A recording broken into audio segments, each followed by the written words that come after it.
biodiversity and conservation. Like, it's considered this green country, and now they're like trying to become the first carbon neutral country, right? They're leaders. They've always been leaders in terms of conservation, at least in their vision.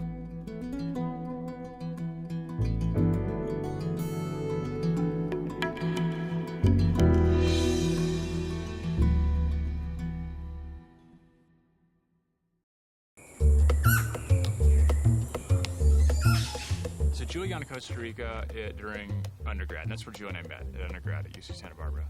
And because of her influence, I actually changed my major from engineering to environmental studies. Thank you, parents have finally forgiven me. Yeah. My parents were excited about the engineer.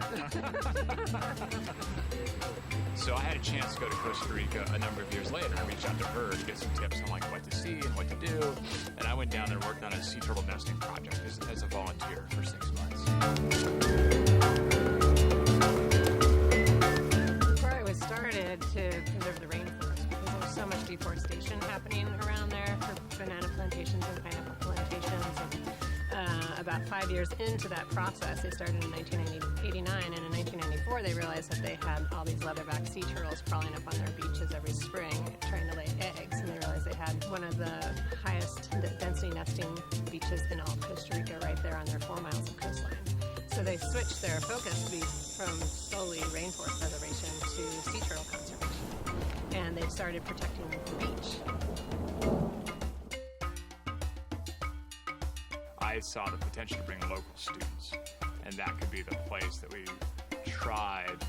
I tried to do something to address that disconnect between local people and conservation and the ecosystem that they're a part of. So I went to them and said, hey, I have this idea, like, what about, we bring youth, but instead of youth from other places, we bring youth from this high school that's right nearby. It's like 5 kilometers away, just a few miles away. Really briefly about ecology, I'm just kind of curious, to be honest. I want to know what you guys know. You guys studied ecology, have you heard the word? Do you know what it is? Okay, to study the environment. That's a good start. I like that.